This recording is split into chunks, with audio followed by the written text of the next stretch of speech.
Alors, bonjour à tous. Nous allons patienter quelques minutes pour s'assurer que tous les participants ont le temps de bien se connecter au webinaire.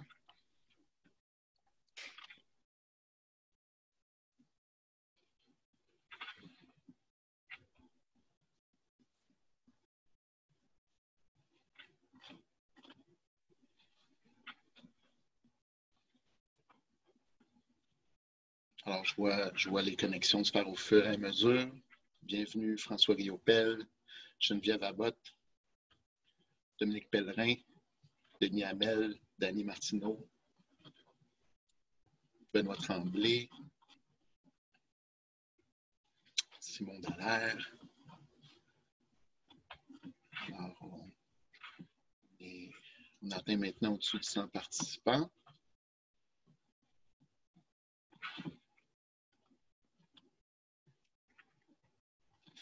Bienvenue à Yasmina, Yves Deschaines, Yves Labrosse.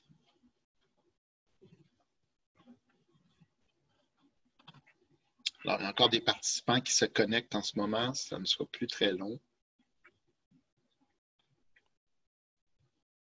Bienvenue Martha Zibko, Martin Caron, Philippe Morin, Pierre Nader.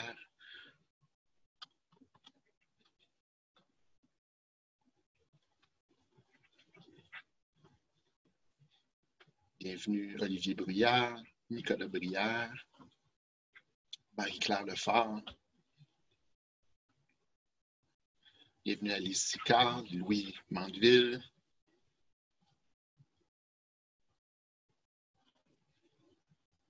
Bienvenue Hélène Benoît, Yann Denis, Giovanni Pardo, Gérald Saint-Aubin. Bienvenue à mon collègue Guy Jobin. Bienvenue Farouja.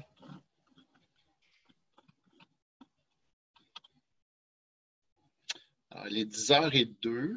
Les participants augmentent encore un peu. Je vais nous laisser encore 30 secondes, une minute.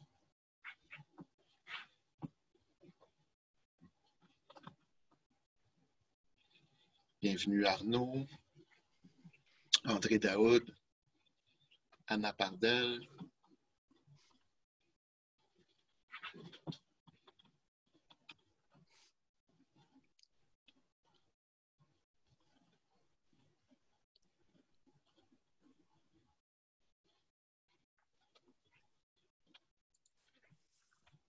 OK. Alors, je crois que nous pouvons maintenant débuter. 10h03. Les gens continuent de se joindre à nous. Mais, OK. Alors, démarrons. Donc, bonjour à tous. Bienvenue à ce webinaire organisé par la Chambre de commerce du Montréal métropolitain. Le webinaire fait partie d'une série sur l'impact de la COVID-19 sur des entreprises. Aujourd'hui, nous avons le plaisir d'accueillir Loïc Pilon, directeur conseil en sécurité des technologies de l'information chez CGI. Loïc va commencer par nous présenter les enjeux de cybersécurité auxquels on fait tous face en cette période de crise. Après la présentation d'une durée de 30 minutes, je vais poser à Loïc vos questions qui seront envoyées par écrit à l'aide de la boîte Q&A, qui est normalement juste en bas ici, en bas de votre fenêtre vidéo. Donc, la boîte Q&A, vous pouvez cliquer sur cette boîte-ci et poser vos questions tout au long de la présentation. À la fin, je vais reposer vos questions à Loïc. Donc, vous pouvez aussi nous faire part de vos commentaires avec la boîte chat. Dans cette boîte-là aussi, tout le long de la présentation, à la fin, vous pourrez inscrire vos commentaires. Donc, Loïc, la parole est maintenant à toi. Merci Alain, bonjour à toutes, bonjour à tous. Je suis content de vous voir nombreux aujourd'hui. Alors, laissez-moi partager mon écran pour lancer la présentation. OK, vous devriez maintenant voir la présentation à l'écran. Donc, on parle bien sûr de l'impact de la crise Covid-19 sur la cybersécurité de votre entreprise. Et j'intègre à la fois les petites entreprises, les moyennes, les grandes. Tout le monde est concerné par cette présentation. Si j'arrive à passer à l'image suivante. Je suis Loïc Pilon, donc directeur chez CGI, spécialiste en conseil cybersécurité. Donc, je vais parler un petit peu du contexte, bien entendu, et de 3 grands thèmes. Et donc, pour chaque thème, en fait, on va évaluer l'évolution des menaces, les impacts que ça peut avoir sur la cybersécurité et les solutions de sécurité qu'on peut mettre en place. Et ces trois grands thèmes, donc c'est l'évolution des menaces, l'évolution que les cybercriminels font dans leurs attaques, le télétravail qui devient de plus en plus une réalité pour beaucoup d'entreprises et un focus particulier sur tous les outils de webconférence dont Zoom en est un exemple qui nous réunit aujourd'hui pour cette présentation. Et je vous laisserai en conclusion 7 règles d'or à retenir pour partir avec des actions concrètes que vous pourrez mettre en place dans vos entreprises. Et donc, comme disait Alain, il y aura également une phase de questions-réponses dans la dernière demi-heure de cette présentation. Alors, en introduction, j'aimerais quand même souligner le caractère avant tout humain de cette crise. Donc, bien sûr, ce sont des humains qui sont impactés, mais aussi dans la gestion de crise, dans la réponse que vous allez mettre en place, c'est un facteur vraiment essentiel. Donc, on a tendance à penser solutions de sécurité, process de sécurité, mais on va le voir, le facteur humain, c'est quelque chose à ne pas négliger. Alors pourquoi c'est quelque chose d'important? Parce qu'on se retrouve avec des personnes de plus en plus isolées, avec la distanciation sociale, certaines personnes en quarantaine, certaines personnes malades. Donc on voit des phénomènes grandir, des phénomènes d'anxiété, d'inquiétude qui grandissent chez les salariés, chez les employés, voire de dépression. Et a priori, ça va aller grandissant au fur et à mesure des semaines d'éloignement social. Et certaines personnes aussi confrontées à la maladie. Il y a aussi beaucoup d'entreprises qui aujourd'hui, malgré les aides, les différentes aides mises en place à travers le monde et par les gouvernements, il y a quand même des situations de mise à pied, de licenciement et de perte de revenus, soit totale ou partielle, pour les employés. Donc ça peut engendrer en fait des employés qui sont plus vulnérables à ce qu'on appelle l'ingénierie sociale, donc toutes les fraudes, les escroqueries, les phishing, donc ça on va en parler plus en détail. Ça peut aussi causer des employés qui ne tiennent pas forcément compte de toutes les règles de sécurité, qui vont prendre certains raccourcis au prétexte d'une situation d'urgence, au prétexte qu'ils ne sont plus dans les locaux mais à distance et qu'il y a peut-être moins de gens qui les surveillent, moins de surveillance. Et on peut aussi avoir, ça c'est assez important, des employés malveillants qui souhaitent se venger, qui souhaitent causer du tort à leur employeur, qui soit les a licenciés, mis à pied ou réduit leurs revenus. Donc, gardons ça vraiment en tête, le facteur humain va être quelque chose d'essentiel dans le dispositif, dans la réponse à incidents cybersécurité dans le cadre de cette crise. Alors, pour développer le premier thème, donc l'évolution des menaces, donc principalement d'ingénierie sociale, hein, donc c'est toutes les attaques de type hameçonnage, sites frauduleux, arnaque. Donc, comme si la crise ne suffisait pas en elle-même, malheureusement, les cybercriminels en profitent pour adapter leurs attaques, pour exploiter ce filon, si j'ose dire. Donc ça, c'est vraiment quelque chose auquel il faut prêter attention. Donc si on regarde par exemple un courriel de hameçonnage qui exploite ce thème, donc pour ceux qui ne sont pas familiers, le hameçonnage, c'est une technique d'attaque qui consiste à envoyer un courriel, envoyer un message en se faisant passer pour un collègue de la victime, pour une banque, pour un organisme médical, social, pour le gouvernement, en fait, usurper une identité pour demander à la victime de réaliser une action comme ouvrir une pièce jointe, cliquer sur un lien ou envoyer des informations personnelles, par exemple, des mots de passe. Et donc là, dans cet exemple, ce qu'on voit, c'est une certaine Maria qui écrit un courriel sur le thème du Covid-19. Et cette Maria se fait passer pour quelqu'un travaillant à l'hôpital général d'Ottawa. Et elle demande à la victime, elle lui dit que vous avez été récemment en contact avec une personne, un collègue, ami, famille qui a été contaminée par le Covid-19. Vous avez été en contact dans la ville de Tabeur et ce qu'on vous demande, c'est d'imprimer et de remplir le fichier joint. Donc, on voit qu'il y a une pièce jointe qui est le fichier Excel et de le process, de le donner en fait à une clinique médicale la plus proche. Et quand on regarde ce fichier joint, un fichier Excel, donc c'est un fichier qui contient des macros. Et en fait, ce qui vous est demandé, c'est d'activer ces macros, d'exécuter ces macros qui vont télécharger du contenu malveillant, un virus par exemple, qui va pouvoir compromettre le poste de travail, voire le réseau d'entreprise derrière. Donc là, dans ces différents exemples que je développe, donc je me suis basé sur des articles que vous pouvez retrouver. J'ai mis à chaque fois les liens en bas de page et vous pourrez retrouver les articles complets pour plus de détails sur ces exemples. Et donc, le risque quand je télécharge une pièce jointe de ce type ou que je clique sur un lien malveillant, c'est que ça installe un virus, par exemple. Et un type commun de virus qu'on va voir juste après, c'est les virus de rançongiciel. Mais avant de passer à cette partie, quelques indices pour comment détecter un courriel frauduleux. Ça, c'est une information concrète, simple, que vous pouvez transmettre à vos collègues ou à vos équipes. Ce n'est pas une solution miracle, mais ce sont des indices qui vont vous permettre de savoir si, a priori, ce mail est suspect ou pas. Donc, typiquement, un courriel inattendu ou non sollicité. Cette Maria de l'hôpital général, je ne lui ai jamais demandé de m'envoyer ce courriel. Elle m'écrit subitement. Ça doit lever un drapeau. Attention, il faut être vigilant.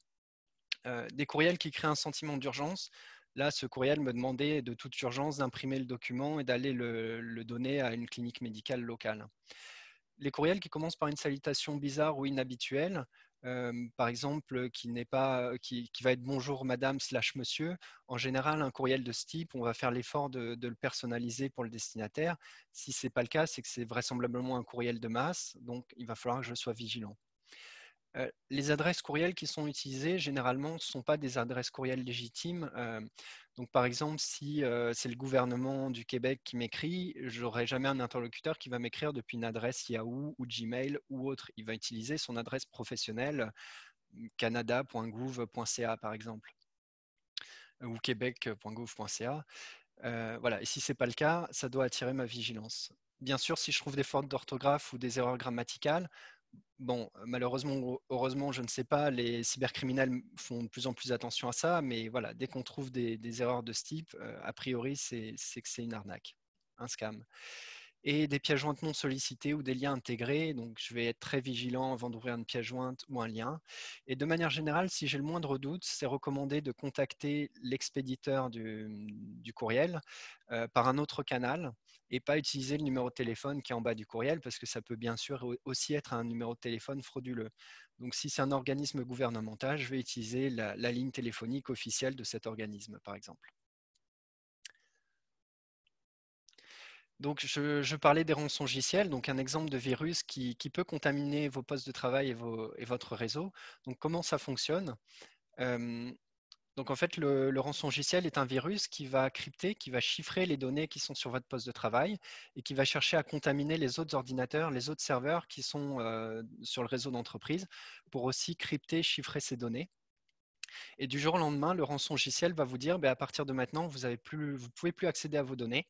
Si vous voulez y avoir accès à nouveau, il faut acheter la clé de déchiffrement, la clé de cryptage, et il va falloir donc payer cette rançon sous forme généralement de crypto-monnaie. Et malheureusement, même si on paye la rançon, ils peuvent demander derrière une autre rançon, les cybercriminels, voire ne pas donner tout simplement la clé de chiffrement et simplement empocher l'argent. Donc, ce sont des choses qui arrivent même au Québec, qui peuvent arriver à n'importe qui et qui sont malheureusement de plus en plus fréquentes. Et on a vu début mars, donc c'était la ville de Châteauguay qui a été confrontée à ce type d'infection. Et donc, ces 250 employés qui se sont retrouvés du coup dans l'impossibilité de travailler sur leur ordinateur. Et ça a impacté par exemple le service des permis, la taxation et la bibliothèque, donc quand même des services assez critiques pour une municipalité. Alors, quelques éléments concrets, quelques indices pour savoir si un poste est compromis. Donc, bien sûr, si les outils de sécurité habituels ne le détectent pas. Donc, ça, encore une fois, sont des exemples concrets que vous pouvez communiquer à vos employés. Donc, si vous constatez des fenêtres contextuelles qui s'ouvrent sur le système qui d'habitude ne s'ouvraient pas, la page d'accueil du navigateur qui n'est plus la même, des applications qui fonctionnent plus comme d'habitude, qui sont plus lentes, qui plantent plus facilement, ou de manière générale, votre ordinateur qui est plus lent. Des programmes inconnus que vous n'avez jamais installés ou vus précédemment qui s'exécutent ou qui semblent installés sur votre poste. Vos outils de sécurité comme les antivirus, les pare-feux qui semblent désactivés, voire désinstallés, et des mots de passe qui ont changé, ou vous recevez aussi des courriels de sollicitation de réinitialisation de mot de passe ou de notification qu'un mot de passe a été changé. Tout ça sont des indices qu'il y a quelque chose qui tourne pas rond et il y a très probablement une compromission du poste de travail. Donc, que faire si vous constatez une compromission de votre poste de travail? Donc déjà, c'est mettre fin à toute connexion sécurisée d'entreprise, donc toute connexion VPN. Débranchez physiquement le câble réseau, déconnectez le Wi-Fi, éteignez l'interface Wi-Fi, éteignez l'ordinateur. Alors pourquoi c'est très important? Dans le cas des rançongiciels, donc qui vont s'attaquer aux données, qui vont chiffrer toutes les données, c'est pas un processus qui se fait en quelques secondes. Ça prend des dizaines de minutes, voire des heures. Donc le plus tôt vous éteignez votre ordinateur en cas de compromission, moins il y aura de données impactées par cette action de chiffrement des données. Et puis, bien sûr, communiquer avec votre helpdesk, votre centre de support, vos équipes sécurité pour signaler qu'il y a un incident et suivez les instructions de ces services. Alors, autre thème aussi qui a fait l'actualité avec le Covid-19, c'est les faux sites et les fausses applications qui proposent des cartes de suivi des cas en temps réel, des choses comme ça. Et en fait, il y a beaucoup de ces sites ou applications qui sont frauduleux. Et donc là, d'après l'article sur lequel j'ai basé cette page, c'est 50% des sites web et des applications relatives au coronavirus qui ne seraient pas légitimes, qui seraient suspectes et potentiellement qui pourraient infecter avec des virus, des choses comme ça. Donc potentiellement des virus qui peuvent enregistrer des frappes, exfiltrer des données personnelles ou chiffrer les fichiers comme j'en ai parlé précédemment. Donc typiquement, si vos salariés veulent aller chercher des informations relatives au Covid-19, il faut se tourner vers les sites gouvernementaux, les sites de santé vraiment publics et reconnus et pas ces sites web exotiques et ces applications exotiques. Alors, quelques solutions vis-à-vis de cette évolution des menaces. Donc, c'est bien sûr le facteur humain toujours, sensibiliser vos employés sur l'existence de ces risques. Donc, comme je vous en ai parlé, vous pouvez également transmettre ce type d'informations à vos employés, à vos collègues. Et les méthodes pour détecter un courriel frauduleux ou pour détecter un poste compromis et le comportement à adopter dans ces cas-là. Il y a aussi des outils de filtrage, que ce soit pour les courriels ou la navigation web. Donc, ça peut être au niveau de serveurs proxy, au niveau du réseau, ça peut être sur les postes de travail. Il y a des outils relativement efficaces qui permettent de filtrer un grand nombre de ces messages ou de ces contenus illicites. Et bien sûr, les fournisseurs de ces solutions ont fait évoluer leurs mécanismes de détection pour prendre en compte cette nouvelle tendance, cette nouvelle crise du Covid-19. Protéger votre parc informatique, ça peut arriver qu'il y ait un virus qui arrive quand même à passer, qu'il y ait un lien frauduleux qui soit quand même ouvert par un employé. Donc, assurez-vous d'avoir les correctifs de sécurité déployés, d'avoir les antivirus déployés, les pare-feux, enfin tous les outils de sécurité habituels. Plus que jamais, c'est important de maintenir ces outils opérationnels et fonctionnels. Et surveillez votre parc. Donc, tous ces outils de sécurité qui remontent des alertes, c'est le moment de surveiller ces alertes de près et de les traiter le plus sérieusement. Donc, voilà pour le premier thème de l'ingénierie sociale, l'évolution de la menace qu'utilise le Covid-19. Le deuxième thème que j'aimerais développer, c'est donc l'impact du télétravail, parce qu'avec la distanciation sociale, voire les quarantaines ou les fermetures des commerces non essentiels, il y a énormément de sociétés au Canada et au Québec qui se retrouvent à avoir mis en place le télétravail. Et même à travers le monde, ça devient de plus en plus une réalité durant cette crise. Alors, les enjeux, les problèmes que ça peut provoquer. Alors, on a beaucoup parlé de difficultés d'approvisionnement en ordinateurs portables. Donc, pour les entreprises qui n'avaient pas forcément l'habitude de donner des ordinateurs portables à tous leurs salariés, qui ont dû mettre beaucoup de leurs salariés en télétravail, il a fallu trouver rapidement des ordinateurs portables. On a beaucoup parlé de risques sur la chaîne d'approvisionnement, de risques de rupture de stock, surtout avec les arrêts des usines en Asie. Maintenant, dans mes recherches, je n'ai pas trouvé de statistiques précises sur vraiment les difficultés pour les sociétés québécoises à s'approvisionner en ordinateur portable. Donc, je vous propose une première question, un premier sondage sur ce sujet, donc, qui est de savoir si vous, dans votre entreprise, vous êtes au courant ou pas de problèmes de stock et de problèmes d'approvisionnement en équipement informatique. Donc, vous avez la possibilité de répondre oui, non ou je ne sais pas. Donc, je vais vous laisser quelques secondes pour y répondre et je vais vous laisser en fait le temps de parler de cette page pour y répondre et en fin de page, je commenterai le résultat. L'autre difficulté qui peut être causée par le télétravail, c'est la difficulté à maintenir à jour le parc informatique. Parce que les ordinateurs sont plus connectés en permanence au VPN, au réseau d'entreprise, et du coup, le déploiement des correctifs de sécurité, le déploiement des mises à jour, les déploiements des antivirus peut être plus compliqué. Et donc, ça peut induire des vulnérabilités qui sont exploitables par les virus, par les attaquants ou les autres menaces informatiques. Il peut aussi y avoir des difficultés d'accès réseau, et ça, même les plus grandes entreprises y ont été confrontées. Donc des saturations réseau, des points d'accès VPN par exemple qui se retrouvent complètement saturés et donc des employés qui ne peuvent plus travailler ou certains employés qui sont extrêmement ralentis. Et comme je disais aussi, loin des yeux, loin du cœur, parfois comme on est loin de l'entreprise, on va se permettre certains raccourcis, certains oublis des règles de sécurité d'entreprise. Donc, par exemple, je prêtais mon poste de travail professionnel à mon conjoint, ma conjointe, mes enfants ou peu importe. Je vais installer des applications qui ne sont pas des applications professionnelles. Je vais brancher des clés USB, des disques durs. Je vais regarder des films sur des sites de téléchargement illégal. Voilà, donc ce sont des choses que certains employés vont plus se permettre en télétravail et potentiellement, ça va augmenter les failles de sécurité potentielles. Et comme je disais, on a aussi un impact sur le travail à distance où on se retrouve à travailler sur des nouvelles plateformes qu'on n'avait pas forcément l'habitude d'utiliser avant. Donc les plateformes de webinaires, les plateformes de webconférences, donc qui peuvent aussi introduire de nouveaux risques. Et ça, j'en parlerai dans le troisième thème plus en détail. Donc on est arrivé à la fin de la page. Est-ce qu'on peut afficher les résultats du sondage, s'il vous plaît?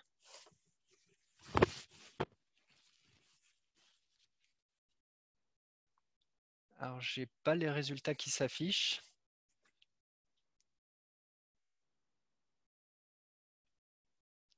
On va attendre quelques instants. OK, donc j'ai le résultat qui s'affiche ici. Donc, les personnes à avoir répondu oui, il y a des problèmes d'approvisionnement. J'ai 18% du sondage des répondants. J'ai 65% qui ont répondu non et 17% qui ont répondu je ne sais pas. Donc, a priori, on a 18% des entreprises qui sont concernées. Donc, ça fait quand même une entreprise sur 5. Donc, ça semble être effectivement un problème pour un certain nombre d'entreprises. Je vous remercie pour vos réponses. Donc, on va voir quelques solutions qu'on peut mettre en place afin de sécuriser le télétravail. Donc, pour les problèmes d'approvisionnement, beaucoup de sociétés se sont tournées vers le BYOD, donc le Bring Your Own Device. Donc, c'est le fait de permettre aux employés d'utiliser leurs équipements personnels, leurs ordinateurs personnels pour se connecter à leur courriel professionnel, leurs applications professionnelles, etc. Donc, utiliser l'ordinateur personnel pour un usage professionnel. Alors, pourquoi pas, mais c'est quelque chose à faire avec grande prudence. Ce n'est pas quelque chose qui s'improvise. Donc la bonne pratique, c'est quand même de déployer les équipements, les outils, les solutions de sécurité que vous utilisez sur les postes professionnels, de les déployer sur ces postes personnels. Il n'y a pas de raison que ces postes personnels n'aient pas la configuration pare-feu d'entreprise, n'aient pas l'antivirus d'entreprise, n'aient pas les différents outils de sécurité. Et ça marche aussi bien pour les postes type PC, les tablettes, les téléphones intelligents. Il y a des moyens de sécuriser tous ces terminaux. Il faut aussi que les employés soient conscients que ces postes personnels sont plus si personnels que ça, parce que l'administrateur doit pouvoir superviser ce qui s'y passe. Les administrateurs doivent même pouvoir effacer l'intégralité des données qui sont sur ces postes si jamais le poste est compromis, volé ou je ne sais quoi. Une alternative possible ou une variante du BYOD, c'est d'utiliser des infrastructures de bureaux virtuels. Donc, c'est-à-dire que les sessions Windows, par exemple, sont hébergées sur un serveur centralisé qui est géré par les administrateurs de l'entreprise. Mais je vais permettre à mes employés de se connecter avec un équipement qui peut être un équipement personnel, un PC personnel, de se connecter depuis chez eux à distance pour ouvrir ces sessions virtuelles qui sont sur des serveurs. L'avantage, c'est que les données, les applications restent sur la session virtuelle, donc restent sur le serveur d'entreprise et ne transitent pas sur le poste de travail. Ne transite pas sur le poste de travail personnel du salarié, donc le risque de contamination, de fuite de données est moindre, mais il y a quand même des risques. Par exemple, il peut y avoir des enregistreurs de frappe, des virus qui compromettent ce qui se passe à l'écran ou ce qui est tapé au clavier et qui font fuiter ces informations. Donc voilà, c'est aussi une solution à considérer, mais sur les aspects sécurité, c'est important de ne pas le négliger. Pour maintenir le parc à jour, ce qui est recommandé, c'est de de demander aux employés de rester connectés en VPN en permanence pendant toutes les heures ouvrées à leur réseau d'entreprise. Donc, je rappelle, le VPN, c'est un canal sécurisé, une connexion sécurisée entre le terminal, le poste de travail, et le réseau d'entreprise. Et ça, c'est pour être sûr que les données ne sont pas analysées, ne sont pas espionnées par une tierce personne quand j'échange les données avec mon réseau d'entreprise. Donc, si vous maintenez le VPN connecté en permanence, pour le réseau d'entreprise, ça va être possible de déployer les correctifs de sécurité, de faire des balayages de vulnérabilité, des scans réseau, voilà, de vérifier que tout est conforme, de superviser les machines, chose que vous ne pouvez pas faire si les machines ne sont pas raccordées par VPN au réseau d'entreprise. Pour diminuer les chances d'avoir des difficultés d'accès au réseau, ce que vous pouvez faire, c'est demander à vos employés de se connecter qu'une seule fois au VPN par jour, de ne pas multiplier les connexions, déconnexions, etc. Donc même pendant les pauses dîner, les pauses café, etc., gardez la connexion VPN parce que ce qui est très demandant en ressources, c'est surtout l'action de connexion. Donc voilà, si c'est fait qu'une seule fois dans la journée, vous arriverez quand même à soulager vos infrastructures. Surveillez étroitement tout ce qui est poste non conforme, c'est-à-dire antivirus pas à jour, postes qui n'ont pas les mises à jour de sécurité ou qui apparaissent hors ligne trop longtemps. Ben là, c'est vraiment, il faut entreprendre des actions, essayer de contacter les propriétaires de ces machines, demander-leur de se connecter en VPN et de mettre en place les actions qui vont bien. Donc, je pense que le VPN est vraiment quelque chose d'essentiel en conditions de télétravail et en conditions de BYOD. Et je pense aussi que l'authentification multifacteur est quelque chose d'indispensable. Donc, je rappelle, l'authentification multifacteur, c'est utiliser votre identifiant mot de passe pour vous connecter, comme d'habitude, plus un deuxième facteur, donc généralement un dispositif matériel, donc ça peut être une carte à puce, ou un petit jeton, une sorte de petit porte-clés qui vous affiche un code temporaire, qui va vous permettre de saisir un deuxième facteur d'authentification. Ça veut dire que si votre identifiant mot de passe est compromis, fuite, ben le cybercriminel n'aura pas accès à ce deuxième facteur d'authentification, la carte à puce ou le petit jeton, ou ça peut être d'ailleurs une application sur votre smartphone. S'il n'a pas votre smartphone, il n'aura pas ce deuxième facteur d'authentification et donc ne pourra pas se connecter et usurper votre identité. Donc, je me répète, hein, dans les conditions de télétravail, pour moi, l'authentification multifacteur me paraît indispensable. Et vis-à-vis du problème d'oubli des règles de sécurité en entreprise, ben là, encore une fois, resensibiliser vos équipes, rappeler l'importance de respecter les règles de sécurité habituelles et, et de toujours voilà, respecter ces basiques, cette hygiène de sécurité, donc verrouiller les postes de travail, ne pas prêter son mot de passe ou son poste, signaler les incidents de sécurité, etc. etc. Donc des règles de bonne pratique qui normalement s'appliquent déjà dans votre entreprise. Et j'arrive presque au bout, donc je vais essayer d'accélérer un peu pour rester dans les temps. Sur les webconférences, donc aujourd'hui, typiquement, on est réunis sur Zoom. Donc Zoom, c'est une des plateformes qui a vraiment décollé ces dernières semaines. Et ces plateformes, il n'y a pas que Zoom, hein, on peut trouver Teams, on peut trouver FaceTime, on peut en trouver d'autres. Je recherche mes notes. Signal, Skype, FaceTime, Teams. Donc, il y a eu plusieurs incidents ces dernières semaines sur ces différentes plateformes. Hein, je ne veux pas en pointer une en particulier. Donc, par exemple, on s'est retrouvé avec WhatsApp des centaines de milliers de conversations privées et des milliers de numéros de téléphone qui s'étaient retrouvés indexés sur des moteurs de recherche. Ça, c'était en février. En mars, il y a une révélation comme quoi l'application iPhone de Zoom envoyait des données de type Analytics à Facebook sans en faire aucune mention dans ses conditions d'utilisation. Et sur Zoom, il y a aussi des incidents avec des personnes non invitées à des réunions qui arrivaient à prendre le contrôle de la réunion et à même diffuser des contenus obscènes. Donc voilà, il y a eu quelques incidents avec ces plateformes et d'ailleurs le FBI a demandé à Zoom de rendre des comptes et d'enquêter sur ces différents incidents.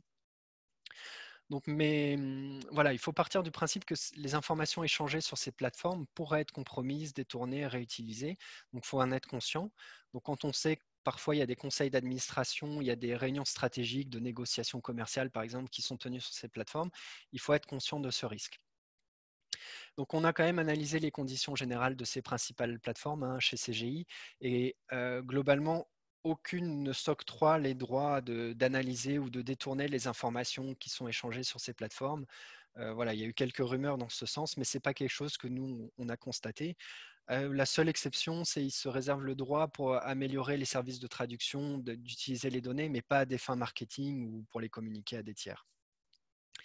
Donc, les solutions à mettre en place pour utiliser ce type de plateforme, déjà, je dirais que tant qu'un service de webconférence ou autre service infonuagique n'est pas explicitement autorisé, il ne doit pas être utilisé à des fins professionnelles.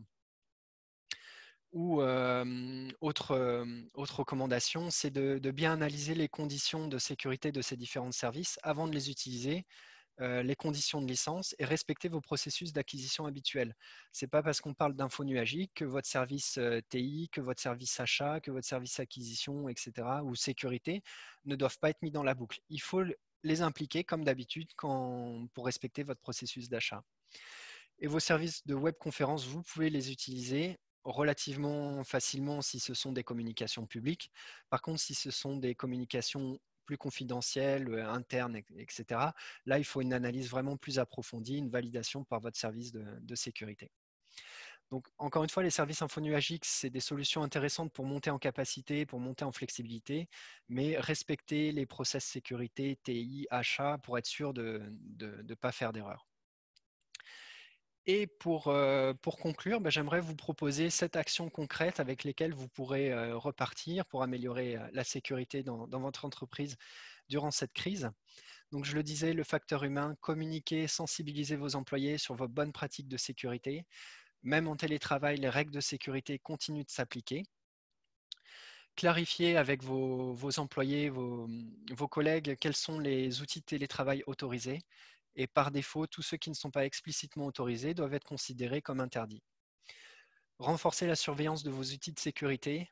Plus que jamais, tout ce qui est analyse, alerte antivirus, alerte pare-feu, alerte des différents systèmes de sécurité, vos SIEM, tous vos outils de sécurité, c'est le moment d'être encore plus vigilant sur les alertes qu'ils génèrent. Ne présumez pas que c'est du faux positif, c'est vraiment le moment de tout analyser. Renforcer l'effort pour maintenir à jour le parc informatique. On l'a vu, si vous n'avez plus vos machines à jour, vous n'avez plus les correctifs de sécurité, etc., vous avez des vulnérabilités qui vous rendent plus vulnérables vis-à-vis des cybermenaces. Surveillez vos capacités stratégiques, donc par exemple les points stratégiques réseau, pour être sûr qu'il n'y ait pas d'engorgement, qu'il n'y ait pas de problème de capacité. Donc ça va être des choses à surveiller de près. Et aussi réévaluer et améliorer votre plan de gestion de crise sans prendre trop de risques. Je pense qu'on peut affirmer que dans les semaines et dans les mois à venir, cette crise va perdurer. Donc, il n'est pas trop tard. Vous serez confronté à de nouveaux enjeux. Donc, il n'est pas trop tard pour réévaluer ce plan-là. Et dernière recommandation, faites-vous accompagner par des experts en cybersécurité, qui soient dans vos équipes ou en externe, des sociétés prestataires. Surtout si vous prenez des virages importants.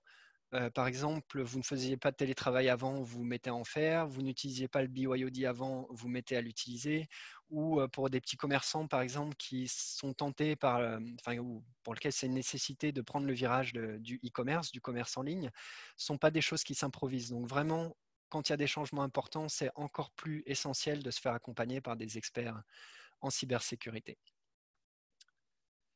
Donc, juste pour aller plus loin, CGI a développé 2 guides. Un guide pour les leaders et responsables cybersécurité et un guide d'hygiène cybersécurité qui peut être communiqué largement aux employés. Donc, ces 2 guides sont disponibles sur le site internet de CGI. Vous avez le lien ici. Et voilà qui conclut ma présentation et on va pouvoir passer à la période de questions et réponses. Je vous remercie. Alors, merci Loïc. Je vais simplement attendre d'être sûr d'avoir la confirmation que maintenant nous sommes les deux. OK, on peut garder l'écran, poser de nouvelles questions. Alors, merci beaucoup Loïc. La première question, en fait, est mélangeante des questions et des commentaires. Je crois que la situation de Zoom touché beaucoup de gens. Alors, Sylvain Vigé se posait la question si Zoom est moins sécuritaire ou s'il y a eu des failles de sécurité découvertes récemment, pourquoi, entre autres, les webinaires, ce webinaire de la Chambre est sur Zoom. Et j'avais une question aussi de François Pouliot-Audet. Non, excusez, je suis en train plutôt de Olivier Verem qui se demandait s'il n'y avait pas de solution d'entreprise au lieu d'utiliser Zoom ou Consorts, pourquoi ne pas utiliser Jitsi, meet.jitsi.ci. Alors, peut-être, je vais quand même tenter une première réponse là, au niveau de la Chambre. Nous regardons toutes les solutions en ce moment à tous les jours, à toutes les semaines. On valide la sécurité des solutions et on doit faire un choix, et ça fait référence un peu à ce que disait Loïc, entre ce qui fonctionne bien, ce qui est le plus facile pour les webinaires, ce qui est le plus populaire et qui va faire que le plus de gens vont avoir accès à l'information et évidemment les risques.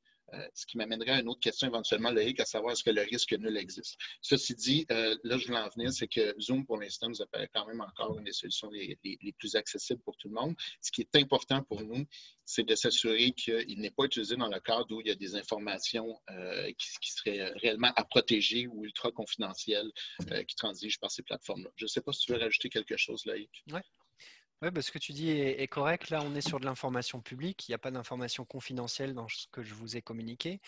Le risque, effectivement, si on en croit les incidents passés, aurait été que quelqu'un prenne le contrôle de la présentation et se mette à présenter des informations qui n'ont rien à voir. Je pense que vous vous seriez douté que quelque chose n'allait pas et voilà, que ce n'était pas moi, Loïc Pilan, qui présentait ces informations. Mais de manière générale, là, il y a eu plusieurs rumeurs, il y a plusieurs incidents.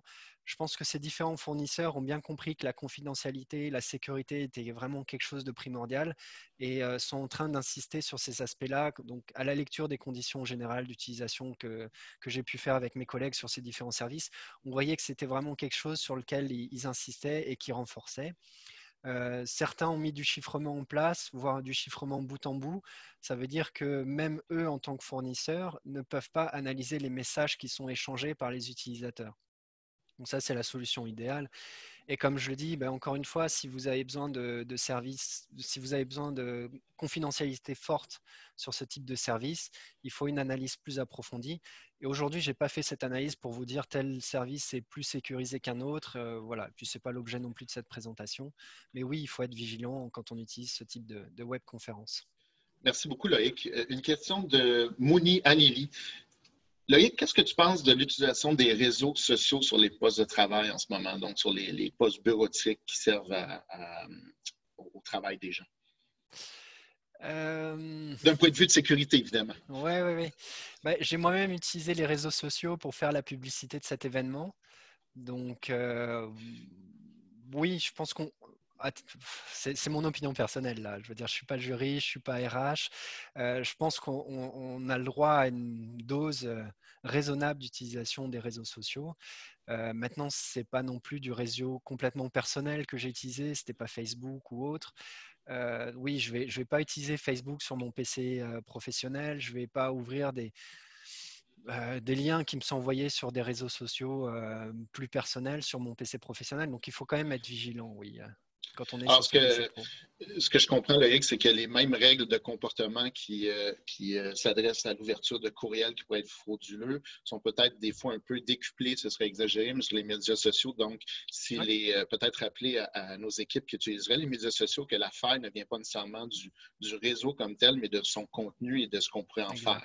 Donc, de ne pas cliquer sur des posts qu'on ne comprend pas ou qui sont juste, je pense que souvent la popularité des mèmes fait que les gens cliquent beaucoup, se les partagent. J'imagine qu'on appelle au même principe de prudence au niveau des contenus. C'est bien ça? Exact. Merci, Loïc. Donc, une question, oui. Donc, cette fois-ci, la question de François Pouliot-Audet. La connexion VPN vers un serveur n'est-elle pas plus dangereuse qu'un contrôle à distance sécurisé avec avec TeamViewer ou AnyDesk encore? Je crois que tu as abordé la question tantôt, puis tu as répondu à partir de la question, si je ne me trompe pas, qu'entre le VPN et un accès à un poste virtuel sur nos serveurs, le poste virtuel sur les serveurs serait plus sécuritaire. C'est bien ça? Alors, je pense qu'il était question de conformité là sur la question conformité du poste. Oui, c'est quelque chose d'important, mais la plupart des VPN conjuguent le contrôle de conformité avant d'établir le canal.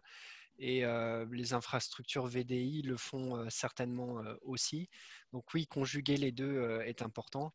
La conformité du poste pour être sûr qu'on a bien l'antivirus, le pare-feu, les mises à jour de sécurité. Et après, je chiffre les données échangées pour être sûr qu'il n'y ait pas d'interception par un tiers. Ouais, je pense qu'il faut La, conjuguer les deux. la question de François avait un sous-entendu qui était que le contrôle VPN permet directement de déposer ou de télécharger des données sur les serveurs, tandis que si on a la possibilité de passer plutôt par une connexion qui nous donne un poste virtuel sur les serveurs, il n'y a pas ces échanges-là qui peuvent avoir lieu. Est-ce que ça Ouais. fait un peu lien avec ce que tu abordais tantôt? Je crois que oui. Oui, c'est vrai, mais encore une fois, il y a toujours le risque que mon identifiant mot de passe fuite parce que j'ai un enregistreur de frappe sur mon PC qui est corrompu, ce qui permettra ensuite à l'attaquant de se connecter à ma session virtuelle à ma place et d'exfiltrer les données. Je ne pense pas qu'il y ait de solution magique. Il y a voilà, différentes options possibles. Il faut juste considérer le pour et le contre à chaque fois. Excellent. Merci, Loïc. Question de Daniel Vallès. Comment reconnaître un appel téléphonique frauduleux? Mhm. Alors c'est assez amusant parce que pendant que je vous parlais, j'ai reçu un SMS de soi-disant Agence de Revenus Canada. Donc c'est beaucoup d'actualité en ce moment parce qu'il y a les déclarations d'impôts. Oui, les appels frauduleux, c'est aussi un fléau. Malheureusement, je pense même les meilleurs d'entre nous peuvent se faire avoir. Les escrocs sont très très bons en ingénierie sociale. Et finalement, c'est peut-être les mêmes indices que pour un courriel de hameçonnage. C'est qu'on va se retrouver dans une situation de création d'urgence. Voilà, on va retrouver les mêmes faisceaux d'indices.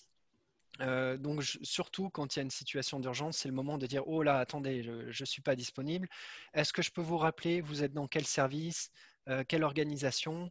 Et puis, vous rappelez, si elle dit qu'elle est du commissariat de la ville 2, bah, vous rappelez vous-même le commissariat en prenant le numéro sur les pages jaunes, par exemple, et demandant à parler à la personne qui s'est présentée quand elle vous a appelé. Donc, c'est un exemple de contrôle supplémentaire que vous pouvez mettre en place pour un appel frauduleux. Mais bon, l'appel frauduleux, ça ne va pas directement, a priori, impacter le poste de travail. Bon, peut-être par rebond, ingénierie sociale derrière. Ça reste un sujet, mais voilà. D'accord. Une question de Claude Couture. Pour le commerce en ligne, les entreprises vont accélérer le virage. Vous mentionnez d'être accompagné. Est-ce que les enjeux sont au niveau du site Internet de l'entreprise? Est-ce que les opérateurs de paiement sont des bons guides? Et là, on nomme quelques opérateurs de paiement. Alors, comment on se fait accompagner pour accélérer le virage? Et d'ailleurs, est-ce que la recommandation, c'est bien d'être accompagné? Et quelle place les opérateurs de paiement ont dans cet enjeu-là? Alors, je pense que c'est bien, entre guillemets, d'avoir un contre-pouvoir, si je peux dire, sécurité, qui ne dépend pas du fournisseur qui vient vous démarcher. Donc, ça peut être un fournisseur de site web, un fournisseur de moyens de paiement ou une conjugaison des deux. Mais c'est bien d'avoir quelqu'un d'indépendant, par exemple un architecte sécurité qui va pouvoir vous conseiller sur l'approche qui est proposée par ses fournisseurs, qui va pouvoir aussi challenger ses fournisseurs sur les aspects sécurité. Voilà, parce que sinon, il peut y avoir un problème où ils sont jugés partis et voilà, c'est pas forcément leur intérêt de se mettre des bâtons dans les roues en augmentant fortement la sécurité. Mais encore une fois, je pense que globalement, personne n'a intérêt à négliger la sécurité et qu'aujourd'hui, la plupart des acteurs y font attention. Et juste, ça me fait penser à une chose, en termes d'info nuagique, justement, il y a de plus en plus d'applications prêtes à l'emploi, de services applicatifs prêts à l'emploi avec des moyens de paiement associés. Donc, il y a des choses quand même qui sont quand même relativement pratiques et qui peuvent être déployées assez rapidement. Donc, il y a des choses intéressantes pour prendre ces virages. Je me permets un commentaire de Charles Tiné qui dit que dans leur entreprise, ils utilisent Zoom, mais toujours avec un mot de passe et en interdisant l'enregistrement des conférences. Merci, M. Tiné. Nous avons aussi une question de Jules Timoko. Quel outil de travail, c'est une question de style, quel outil de travail trouvez-vous sécuritaire et facilement déployable en ce moment? outil de travail pour les J'ai webconférences? j'ai le, j'ai le feeling que probablement que Jules veut parler d'un équipement rapide, probablement un portable avec un bon antivirus. Quelles sont les bases de ce qu'on devrait utiliser, sur quoi on doit focuser si on doit s'équiper en ce moment? Bah, le mieux, c'est d'avoir un portable professionnel qui est conforme à votre politique de sécurité déjà en place. Donc, à savoir, on va retrouver l'antivirus, on va retrouver le pare-feu, éventuellement une solution de endpoint protection, donc qui va analyser des comportements anormaux sur la machine, les correctifs de sécurité qui sont déployés. Euh, oui, que pas forcément donner les droits d'administrateur à l'ensemble de vos employés. Ils n'ont pas besoin d'installer des applications X ou Y. Donc vous allez, avec déjà ces différentes pistes, limiter les risques de propagation, d'infection. Ce que vous pouvez faire aussi, c'est mettre en place de la collecte de logs, de journaux d'événements, avec de l'analyse de ces journaux d'événements. Donc, d'un point de vue administrateur sécurité, ça vous permet de superviser, de suivre ce qui se passe sur votre parc informatique. Et puis, comme je le disais, la connexion VPN et ou les connexions aux VDI, aux infrastructures virtuelles. Donc voilà, je pense que c'est des pistes intéressantes pour sécuriser le travail à distance. Dis-moi, Loïc, si j'ai une petite équipe et dans cette équipe, j'ai un spécialiste des technologies de l'information, ou même si j'ai une plus grande équipe et que j'ai un service de technologie de l'information et que j'ai un impact sur cette équipe-là, qu'est-ce que je devrais leur recommander? Est-ce que en ce moment, c'est un bon temps pour, bien évidemment, c'est toujours un bon temps pour se tenir à jour, prendre la formation. Qu'est-ce que les gens qui sont réellement responsables à l'intérieur des organisations doivent faire de différent en ce moment, s'il y a telle chose qu'ils doivent faire différemment? C'est sûr qu'on parle de crise et en temps de crise, j'ai parlé rapidement de la partie gestion de crise. Il y a beaucoup d'organisations aujourd'hui qui sont en mode gestion de crise, donc qui ont activé leurs cellules de gestion de crise, qui ont effectivement des horaires un peu plus étendus. Donc oui, déjà, ça a un impact direct sur la charge de travail pour les équipes informatiques et pour les équipes sécurité. Et oui, c'est le moment de réviser ces outils de sécurité, éventuellement de se former à certains outils de sécurité. C'est le moment d'être encore plus vigilant sur les alertes de sécurité. Et comme je disais, si vous prenez un virage d'ampleur, un changement d'ampleur, ça peut être pertinent de se faire accompagner par une société tierce, c'est même fortement recommandé. Ça vaut le coup de payer quelques heures, quelques dizaines d'heures pour éviter des écueils qui peuvent être vraiment très problématiques en cybersécurité. J'ai une question de Oliver Cabrejo. Euh, qui se pose la question, est-ce que c'est vraiment sécuritaire de commander d'installer un VPN d'entreprise sur un ordinateur portable personnel? Et j'aimerais élargir la question de Oliver, si Oliver me le permet. C'est-à-dire qu'en ce moment, il y a des gens qui sont peut-être arrivés à la maison et qui n'ont plus leur portable, qui n'ont plus l'accès peut-être leur ordinateur ou à leur bureau, en fait. Et comment les gens font finalement pour faire la part des choses entre ce qui est sécuritaire, mais aussi réussir à s'équiper pour travailler? Donc, la question, c'est vraiment de se dire, si je n'ai pas de portable professionnel pour l'instant et j'ai mon ordinateur qui fonctionne bien à la maison, j'appelle mon équipe TI, il m'envoie peut-être l'accès VPN. J'imagine que ça tombe dans le jugement puis qu'il faut suivre les recommandations de nos équipes TI lorsqu'on en a une. Alors, as-tu quelque chose à dire là-dessus sur l'obligation d'être capable de s'équiper et la part des choses qu'il faut faire par rapport à la sécurité? Ouais. C'est vrai que je suis très prudent sur le BYOD. Je pense à la base, pas une bonne idée. Okay. Maintenant, si on veut y aller, il faut être très prudent et, comme je disais, mettre en place aussi de la conformité du poste, de l'antivirus, de la possibilité de faire de l'effacement à distance. Voilà, c'est pas quelque chose où effectivement juste j'installe le VPN et go. Non, ça risque d'être problématique, d'être dangereux. Une solution possible, si on utilise le BYOD, c'est de donner un accès en mode dégradé à l'utilisateur. Par exemple, lui donner accès juste au webmail, éventuellement une plateforme SharePoint.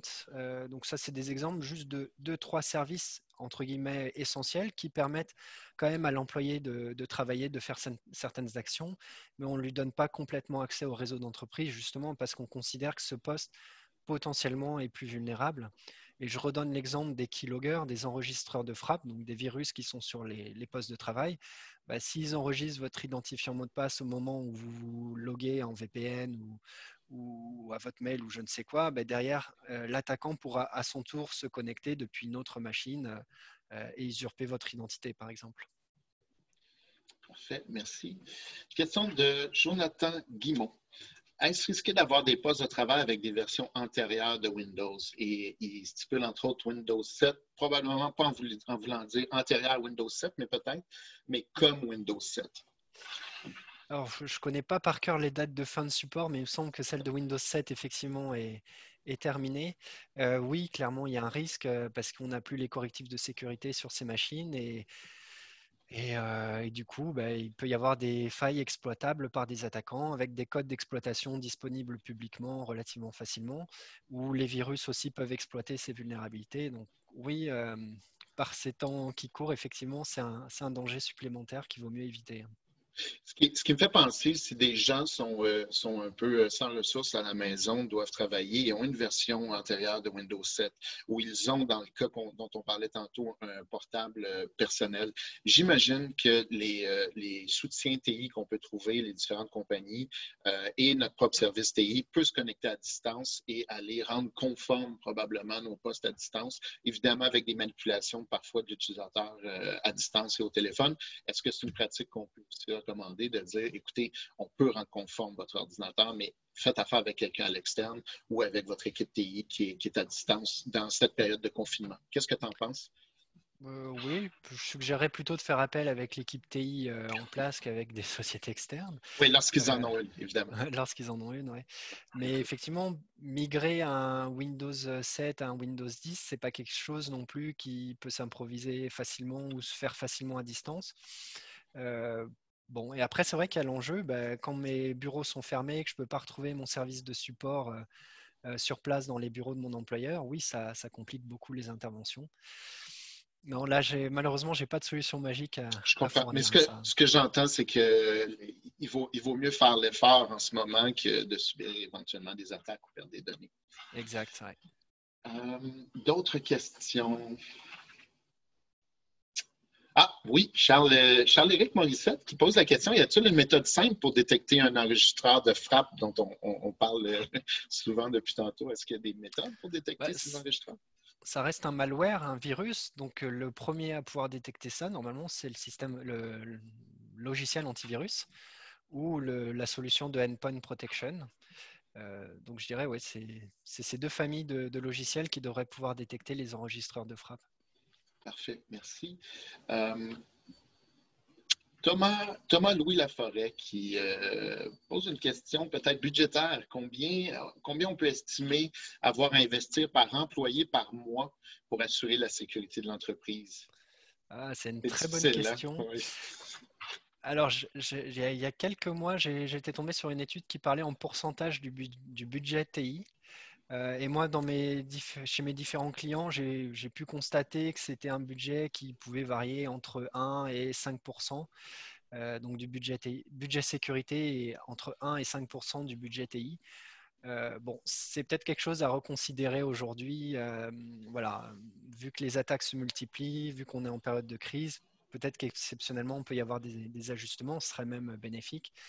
Mais il n'y a pas de chiffre magique. Je pense que ça dépend. Si vous êtes une start-up, que vous êtes amené à prendre plus de risques, vous n'allez pas avoir les mêmes budgets sécurité qu'une grande société déjà établie. Ou si votre activité est vraiment très sensible ou que vous avez une activité qui est beaucoup moins sensible en termes de cybersécurité, ça ne sera pas les mêmes budgets non plus. Donc là, la solution, ça peut être de faire une analyse de risque. Donc pour évaluer les risques qui pèsent sur votre entreprise et évaluer le coût des solutions de sécurité à mettre en place. Et une analyse de risque, c'est quelque chose qui peut se faire pour les formats les plus légers, ça va être 2-3 jours d'intervention, vraiment pour des formats très légers, très flash, à quelques dizaines de jours pour des cas plus complexes. OK. Je crois qu'il y a peut-être aussi des PME, des travailleurs autonomes. En fait, il y en a sûrement, c'est certain qui nous écoutent en ce moment. Et si je reprends la question de Thomas-Louis Laforêt, que je retrouve sur une plateforme juste à côté de moi ici, il demande quelque chose d'un peu plus juste, c'est-à-dire est-ce que 2 5 10 par mois, par poste, c'est où est-ce qu'on mettrait une certaine barre? Et la question est difficile, Loïc, je comprends bien, mais j'imagine que si on considère un bon antivirus qui se paye mensuellement, un outil de collaboration qui a une certaine qualité, j'imagine qu'on s'en sortira certainement pas à 2 par mois pour une Non. petite entreprise, n'est-ce pas? Non. Et puis là, on sort de mon domaine d'expertise. Là, je ne connais pas, et surtout malheureusement pour les PME, je ne connais pas les solutions antivirales les plus appropriées pour. Parfait. Mais enfin, c'est clairement une question qui peut être creusée relativement facilement. Mais oui, a priori, on est à plus de 2 ou 5 dollars par mois par poste. Ça me permet de spécifier que toutes les questions auxquelles nous n'aurons pas répondu, nous allons faire les suivis par écrit par la suite. Évidemment, on ne peut pas répondre à toutes les questions qui sont posées. On fait une certaine sélection, mais nous allons nous attarder à toutes ces questions-là et faire les suivis par la suite. Voilà, je crois que j'ai peut-être la dernière question de Vincent Gomez. Quelle note de sécurité? C'est un peu engageant comme question, mais posons-la. Quelle note de sécurité de 1 à 5 étoiles donneriez-vous à Microsoft Teams de Office 365 pour le travail collaboratif? Alors, On avait dit que j'avais le droit à un joker, non? peut-être qu'on peut transformer la question. Est-ce que les outils des grands éditeurs de logiciels comme Microsoft sont nécessairement à privilégier sur d'autres ou non, peut-être? Allez, je vais me lancer dans une réponse. J'ai trouvé vraiment ces derniers mois, surtout sur les outils infonuagiques, qu'il y a eu énormément d'investissements, énormément de nouvelles solutions, nouveaux outils qui ont été mis en place par Microsoft. Tous ces différents providers, enfin les plus gros surtout, sont vraiment en train d'insister sur la sécurité et proposer des solutions pratiques, faciles à déployer, à mettre en œuvre. Donc, bon, voilà. Après, je pense qu'ils n'ont pas intérêt à négliger cette partie sécurité et qu'ils font les choses correctement. Après, la question, c'est pas à savoir est-ce que c'est forcément les plus sécurisés, les moins chers, etc. C'est vraiment au cas par cas, évaluer. Il peut y avoir des inconvénients à utiliser ce type de plateforme. Peut-être vous n'avez pas envie de migrer de Linux vers Microsoft. Hein. Voilà, il y a d'autres choses à considérer en fait que simplement est-ce que c'est les plus sécurisés ou pas. Merci Loïc, c'était excellent. Alors, c'est ce qui va mettre fin au webinaire. Je vous demanderai encore peut-être juste une minute. J'ai quelques informations à vous donner. Et évidemment, je veux remercier chaleureusement notre conférencier aujourd'hui, Loïc. Et comme je l'ai dit, s'il reste des questions qui n'ont pas été répondues, ne vous en faites pas, nous allons faire les suivis par écrit. Alors, je vous remercie tous de votre participation. On espère bien entendu que les conseils vous seront utiles. On a d'ailleurs prévu à cet effet un court sondage que vous allez recevoir quand vous vous déconnecterez. Prenez le temps d'y répondre, ça ne prend qu'une minute, puis ça va nous permettre de nous améliorer. N'oubliez pas aussi que vous pouvez poser en tout temps vos questions à votre escouade d'experts. Pour ceux qui ne le savent pas, allez sur le site de la Chambre, CGI en fait partie, et vous pouvez poser vos questions directement en tout temps sur le site de la Chambre aux experts qui couvrent différentes expertises qui vous sont utiles durant la période de confinement. Je vous invite finalement aussi à nous retrouver demain pour la causerie virtuelle avec le ministre Jean Boulet qui aura lieu, elle, à 9 h. Et toutes les autres. Il y a beaucoup de programmation. En fait, la programmation s'étend de plus en plus en webinaire et vous pouvez la consulter à tous les jours et la suivre sur le site de la Chambre. Alors, je vous remercie tous et au revoir. À bientôt. Merci.